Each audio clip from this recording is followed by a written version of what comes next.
ಅಕ್ಷಯ ತೃತೀಯ ವಿಶೇಷ ದಿನ. ಇಂತಹ ಒಳ್ಳೆಯ ದಿನ ಬೆಂಗಳೂರು ಗ್ರಾಮಾಂತರ ಜಿಲ್ಲೆ ದೇವನಹಳ್ಳಿಯ ಚೌಡೇಶ್ವರಿ ದೇವಸ್ಥಾನದಲ್ಲಿ 12ನೇ ವರ್ಷದ ವಾರ್ಷಿಕೋತ್ಸವ ಅಂಗವಾಗಿ ವಾರಾಹಿ ಹೋಮ ಏರ್ಪಡಿಸಲಾಗಿತ್ತು.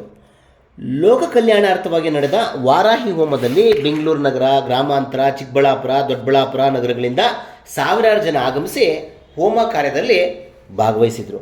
ವರ್ಷದಿಂದ ವರ್ಷಕ್ಕೆ ನೂತನ ವಿನೂತನ ಅಲಂಕಾರಗಳಿಂದ ದರ್ಶನ ನೀಡೋ ತಾಯಿ ಚೌಡೇಶ್ವರಿ ಇಂದು ವಾರಾಹಿ ದೇವಿಯ ಸ್ವರೂಪದಲ್ಲಿ ಭಕ್ತರಿಗೆ ದರ್ಶನ ನೀಡಿದ್ದಾಳೆ. ವಾರಾಹಿ ಹೋಮ ಮತ್ತು ಪೂಜಾ ಕಾರ್ಯದಲ್ಲಿ ಭಾಗವಹಿಸಿದ ಸಾವಿರಾರು ಭಕ್ತರಿಗೆ, ಗಣ್ಯರಿಗೆ, ಸ್ಥಳೀಯರಿಗೆ ಅನ್ನದಾನದ ವ್ಯವಸ್ಥೆ ಏರ್ಪಡಿಸಲಾಗಿತ್ತು. ಬೆಂಗಳೂರು ಗ್ರಾಮಾಂತರ ಜಿಲ್ಲೆಯ ಜಿಲ್ಲಾಧಿಕಾರಿಗಳಾದ AB ಬಸವರಾಜರವರು ಹೋಮ ಮತ್ತು ಪೂಜಾ ಕಾರ್ಯದಲ್ಲಿ ಭಾಗವಹಿಸಿ ಜಿಲ್ಲೆ ಮತ್ತು ರಾಜ್ಯದ ಜನತೆಗೆ ಶುಭ ಕೋರಿದರು. ಇನ್ನು ಭಕ್ತರು, ಸಂಘಟಕರು ಮಾತನಾಡಿ ಚೌಡೇಶ್ವರಿ ದೇವಾಲಯದಲ್ಲಿ ನಡೆದಂತಹ ಹೋಮದ ಬಗ್ಗೆ ಸಂತಸಗೊಂಡಿದ್ದಾರೆ. ಎಲ್ಲರಿಗೂ ನಮಸ್ಕಾರ. ಅಕ್ಷಯ ತೃತೀಯ ಮತ್ತು ಬಸವ ಜಯಂತಿಯ ಪ್ರಯುಕ್ತ ತಮ್ಮೆಲ್ಲರಿಗೂ ಶುಭಾಶಯಗಳನ್ನು ಕೋರ್ತೀನಿ. ನಮ್ಮ ಗಂಗಾಧರವರು, ತಹಸೀಲ್ದಾರರವರು ಇಲ್ಲಿ ಒಂದು ಹೋಮ ಮಾಡ್ತಾಯಿದ್ದೀವಿ, ವರಾಹಿ ಹೋಮ ಮಾಡ್ತಾಯಿದ್ದೀವಿ ಅಂತ ಕರೆದಿದ್ರು. ಆ ಪ್ರಯುಕ್ತ ನಾನು ಇಲ್ಲಿಗೆ ಬಂದಿದ್ದೀನಿ. ಇಲ್ಲಿ ನೋಡಿದಾಗ ತುಂಬ ಸಂತೋಷ ಆಯಿತು. ಅವರು ಎಲ್ಲ ಸರ್ವ ಜನರ ಹಿತಕ್ಕಾಗಿ ಈ ಹೋಮವನ್ನು ಮಾಡ್ತಾಯಿದ್ದಾರೆ.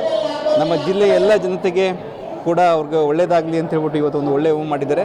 ತುಂಬ ಜನ ಇಲ್ಲಿ ಸೇರಿದ್ದಾರೆ. ಅವರೆಲ್ಲರಿಗೂ ಕೂಡ ಒಳ್ಳೆಯದಾಗಲಿ ಮತ್ತು ಸಮಸ್ತ ಜನತೆಗೆ ಒಳ್ಳೆಯದಾಗಲಿ ಅಂತ ಹೇಳ್ಬಿಟ್ಟು ನಾನು ಕೋರ್ತೀನಿ. ಈಗಾಗಲೇ ಇಂಡಿಯಾ ಪಾಕಿಸ್ತಾನ ಗಡಿಯಲ್ಲಿ ಒಂದು ನಡೆದಂಥ ದುರಂತ, ಈ ದುರಂತಕ್ಕೆ ಅಂತ್ಯ ಕಾಣಲಿ, ಅಲ್ಲಿ ನಡೀತಿರೋದಂಥ ವಿಘ್ನಗಳೆಲ್ಲ ನಿವಾರಣೆ ಆಗಲಿ ಅಂತ ಆ ದೇವರಲ್ಲಿ ಕೇಳ್ಕೊಳ್ತಾ ಇಂಥದ್ದೊಂದು ಹೋಮ ಮಾಡಿ ಜನಗಳಿಗೂ ಸ್ವಲ್ಪ ಮನಸ್ಸಿಗೆ ಸಮಾಧಾನ ಆಗಲಿ ಅನ್ನೋದೇ ನಮ್ಮ ಈ ಹೋಮದ ಧ್ಯೇಯ.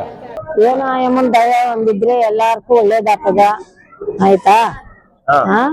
12 ವರ್ಷಕ್ಕೆ ಇಲ್ಲಿ ಆ ಅಮ್ಮನ ಭಕ್ತಿನಿಂದ ಇಲ್ಲಿ ನೆಲಗೊಂಡಿದ್ಲಂತೆ. ಇವತ್ತು 12 ವರ್ಷದಿಂದ ಇವತ್ತು ದೇವಿ ನಮ್ಮಮ್ಮನು ಏನ್ ಬೇಕೋ ಅಷ್ಟೇ ಪೂಜೆ, ಜನ, ಪ್ರಪಂಚದ ಒಳ್ಳೇದಾಗ್ಲಿ. ಆಯ್ತಾ? ಎಲ್ಲಾರು ಸೇಮವಾಗಿ ಪ್ರಪಂಚ ಸುಚಿತ್ರವಾಗಿರ್ಲಿ ಅಂತೇಳಿ ಪೂಜೆ ಮಾಡಿಸ್ಕೊಂಡವಳೆ, ಜನ ಸೇರಿಸ್ಕೊಂಡವಳೆ. ಆ ಅಮ್ಮನ ಆಶೀರ್ವಾದ ಎಲ್ಲ ಕೊಡ್ಬೇಕಾದ್ರೆ ಆ ಅಮ್ಮನ ಅನ್ನ ಸಂತರ ಆ ಅಮ್ಮನು ನಿಜವಾಗಿ ಎಲ್ಲಾರನ್ನು ಆನಂದವಾಗಿ ಕಳಿಸ್ತಾವಳೆ. ನಾವು ಎಲ್ಲ ಬಂದಿದ್ದೀರಿ, ಮನೆ ಎಲ್ಲಾ ಬಿಟ್ಟು ಆ ಅಮ್ಮನ ದಯ ಒಂದಿರ್ಲಿ, ನಮ್ಗೂ ಮುಂದೆ ನಿಮ್ಗೂ ದೇಶಕ್ಕೂ ಒಳ್ಳೇದು ಮಾಡಲಿ ನಾನು ಕೇಳಿ. ಇವತ್ತಿನ ದಿನ ಅಂದರೆ ಬಸವ ಜಯಂತಿ ಅಂದರೆ ಅಕ್ಷಯ ತೃತೀಯ. ಅಕ್ಷಯ ತೃತೀಯದಂದು 12 ವರ್ಷದ ಹಿಂದೆ ಅಮ್ಮನವರ ಪ್ರತಿಷ್ಠಾಪನೆ ಆಗಿರುತ್ತೆ.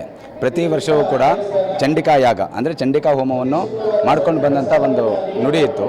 ಈ ವರ್ಷ ವಿಶೇಷವಾಗಿ ವಾರಾಹಿ ಹೋಮ ಮತ್ತು ವಾರಾಹಿ ಅಲಂಕಾರವನ್ನು ಅಮ್ಮನವರಿಗೆ ಈ ವರ್ಷ ವಿಶೇಷವಾಗಿ ನಾವು ಮಾಡಿ ಎಲ್ಲ ಭಕ್ತ ಮಹಾಶಯರು ದಯಮಾಡಿ ಬಂದು ಎಲ್ಲ ದರ್ಶನವನ್ನು ಮಾಡ್ಕೋಬೇಕಂತ ಕೇಳ್ಕೊತಾ ಇದ್ದೀವಿ. ಹಾಗೆ ವರಾಹಿ ಹೋಮದ ಪೂರ್ಣಾವತಿ ಎಲ್ಲ ಮುಗಿದಿದೆ. ಇವಾಗ ಅಲಂಕಾರ ಇನ್ನೊಂದು 10 ನಿಮಿಷ ಮುಗಿಯುತ್ತೆ. ಎಲ್ಲ ಭಕ್ತ ಮಹಾಶಯರಿಗೂ ಅನ್ನದಾನ ಸಂತರ್ಪಣೆ ಇದೆ. ಹಾಗೆ ಭಕ್ತರಲ್ಲಿ ವಿನಂತಿ ಮಾಡ್ಕೊಳ್ಳೋದು ಏನಪ್ಪ ಅಂದರೆ, ತಾಯಿ ಚೌಡೇಶ್ವರಿ ಆಜ್ಞೆ ಆಗಿರೋದ್ರಿಂದ ಅಮ್ಮನವರಿಗೆ ಸಭಾಭವನವನ್ನು ಕಟ್ಟಿಸ್ತಾ ಇದ್ದೀವಿ, ಅಂದರೆ ಅನ್ನದಾಸೋಹ ಭವನವನ್ನು ಕಟ್ಟಿಸ್ತಾ ಇದ್ದೀವಿ. ಸೊ ಭಕ್ತಾದಿಗಳೆಲ್ಲರೂ ತಮ್ಮ ತನುಮನ ಧನದಿಂದ ಅವ್ರ ಕೈಲಿ ಆದಷ್ಟು, ಅವರೇನು ಧನವನ್ನೇ ಸಹಾಯ ಮಾಡಬೇಕಂತಿಲ್ಲ, ಅವ್ರ ಕೈಲಾದಂಥ ಇಟ್ಟಿಗೆ ಆಗಿರ್ಬೋದು, ಕಬ್ಬಣ ಆಗಿರ್ಬೋದು, ಅವ್ರ ಕೈಯಿಂದ ಏನಾಗುತ್ತೋ ಅದನ್ನು ಸಹಾಯ ಮಾಡ್ಬೋದು. ಇವತ್ತು ವಾರಾಹಿ ಹೋಮ ಆಗಿದೆ, ನಮಗೆ ತುಂಬ ಅನುಕೂಲ ಆಗಿದೆ. ನಾವು ಅಂದ್ಕೊಂಡಿದ್ದನ್ನು ಇಲ್ಲಿ ಸಾಧನೆ ಆಗಿದೆ, ನಡೆದಿದೆ. ನಾವು ತುಂಬ ದಿವಸಗಳಿಂದ ಇಲ್ಲಿ ಬರ್ತಾ ಇದ್ದೀವಿ. ತುಂಬ ಚೆನ್ನಾಗಿ ಅಲಂಕಾರ ಮಾಡ್ತಾರೆ, ತುಂಬ ಚೆನ್ನಾಗಿ ಪೂಜೆ ಆಗುತ್ತೆ. ಅಂದ್ಕೊಂಡಿದ್ದು ನಡೀತಾ ಇದೆ ಇಲ್ಲಿ ದೇವನಹಳ್ಳಿಲಿ. ತುಂಬ ಅಮ್ಮನ ತುಂಬ ಶಕ್ತಿ ಇದೆ. ತುಂಬ ನಾವು ವರ್ಷಗಳಿಂದನೂ ಬರ್ತಾ ಇದ್ದೀವಿ. ಒಂದೊಂದು ವರ್ಷ ಬಂದಂಗೆಲ್ಲ ನಮ್ಮ ಕೆಲಸ ಕಾರ್ಯಗಳು ತುಂಬ ಮುಂದುವರೆದಿದೆ, ತುಂಬ ಹೆಚ್ಚಿನ ಆದ್ಯತೆ ಆಗಿದೆ. ನನ್ನ ಮಗಂದು ವಿದ್ಯಾಭ್ಯಾಸ ತುಂಬ ಚೆನ್ನಾಗಾಗಿದೆ. ತುಂಬ ಜನ ದೂರದಿಂದ ಎಲ್ಲರೂ ಬರ್ತಾ ಇದ್ದಾರೆ. ಎಲ್ಲರೂ ಬಂದು ಯಾರು ಏನು ಅಂದ್ಕೊಂಡ್ರು ಭಕ್ತಿಯಿಂದ ಅಂದ್ಕೊಂಡ್ರೆ ಅದು ಎಲ್ಲ ಕಾರ್ಯಕ್ರಮ ನೆರವೇರ್ತಾ ಇದೆ. ಈ ದಿನ ದೇವನಹಳ್ಳಿ ಸರ್ವಶಕ್ತಾತ್ಮಕ ಚೌಡೇಶ್ವರಿ ದೇವಾಲಯದಲ್ಲಿ 12ನೇ ವರ್ಷದ ವಾರ್ಷಿಕೋತ್ಸವ. ಇದೇ 12 ವರ್ಷಗಳ ಹಿಂದೆ ಇದೇ ಅಕ್ಷಯ ತದಿಗೆ ಮಹಾದಿನದಂದು ಅಮ್ಮ ಪ್ರತಿಷ್ಠಾಪನೆ ಆಗಿರ್ತಕ್ಕಂಥದ್ದು. ಅಕ್ಷಯ ತದಿಗೆ ಮಹಾದಿನ ಅಂದರೆ ಭಾಳ ವಿಶೇಷ. ಅಂತಹ ದಿನನೇ ಆ ತಾಯಿ ಆಸೆ ಪಟ್ಟು ಆ ದಿನ ನಮ್ಮಲ್ಲಿ ದೇವನಹಳ್ಳಿ ಚೌಡೇಶ್ವರಿ ತಾಯಿ ಪ್ರತಿಷ್ಠಾಪನೆ ಆಗಿದೆ. ಹಾಗಾಗಿ ಪ್ರತಿಷ್ಠಾಪನೆ ಆಗಿ 12 ವರ್ಷದಲ್ಲೇ ಇದು ಬರೀ ದೇವನಹಳ್ಳಿ ಮಾತ್ರ ಅಲ್ಲ, ಬೆಂಗಳೂರು ಮಾತ್ರ ಅಲ್ಲ, ಬೇರೆ ಜಿಲ್ಲೆಗಳಲ್ಲೂ ಬೇರೆ ರಾಜ್ಯದಿಂದನೂ ಕೂಡ ಚೌಡೇಶ್ವರಿ ದೇವಸ್ಥಾನಕ್ಕೆ ಹುಡ್ಕೊಂಬರೋ ಥರ ಪ್ರಸಿದ್ಧಿಯಾಗಿದೆ. ಅದು ಕಾರಣ ಬರ್ತಕ್ಕಂಥ ಭಕ್ತಾದಿಗಳು ಆ ತಾಯಿಯ ಒಂದು ಕರುಣಾಮಯಿ ತಾಯಿ ಬರ್ತಕ್ಕಂಥ ಎಲ್ಲ ಅವ್ರು ಏನು ಭಕ್ತಿಯಿಂದ ಪ್ರಾರ್ಥನೆ ಮಾಡ್ಕೊಳ್ತಾರೆ ಅದನ್ನು ಕೋರಿಕೆಯನ್ನು ಈಡೇರಿಸ್ತಾ ಇರ್ತಕ್ಕಂಥ ತಾಯಿ ಕರುಣಾಮಯಿ. ಹಾಗೆ ಪ್ರತಿಷ್ಠಾಪನೆ ಹೊರನಾರು ಅನ್ನಪೂರ್ಣೇಶ್ವರಿ ಕೂಡ ಇದೇ ಒಂದು ಗಳಿಗೆಯಲ್ಲಿ ಪ್ರತಿಷ್ಠಾಪನೆ ಆಗಿರೋದು, ಅಂದರೆ ಅಕ್ಷಯ ತದಿಗೆ ದಿವಸ. ಹಾಗಾಗಿ ನಮ್ಮಲ್ಲಿ ಪ್ರತಿ ಪೌರ್ಣಮಿಗೆ ದಾಸೋಹ ಪ್ರಾರಂಭ ಆಗಿದೆ. ಹಾಗೆ ಹಲವಾರು ಕಾರ್ಯಕ್ರಮಗಳು ನಿರಂತರವಾಗಿ ನಡ್ಕೊಂಡು ಬರ್ತಾ ಇದ್ದಾವೆ.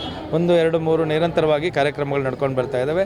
ಈ ದಿನ ಭಾಳ ವಿಶೇಷವಾದ ಒಂದು ದಿನ. ಹೋಮ, ವರಾಹಿ ಹೋಮ ಅಂದರೆ ಈ ಭಾಗದಲ್ಲಿ ವರಾಹಿ ಹೋಮ ಆಗಿರಲಿಲ್ಲ. ಹಾಗಾಗಿ ಭಾಳ ವಿಶೇಷವಾದ ಹೋಮ.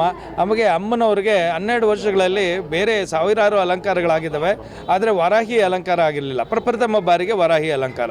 ಇನ್ನು 5 ನಿಮಿಷದಲ್ಲಿ ವರಾಹಿ ಅಲಂಕಾರ ಕೂಡ ತಾವೆಲ್ಲ ಕಣ್ತುಂಬ ನೋಡ್ಬೋದು.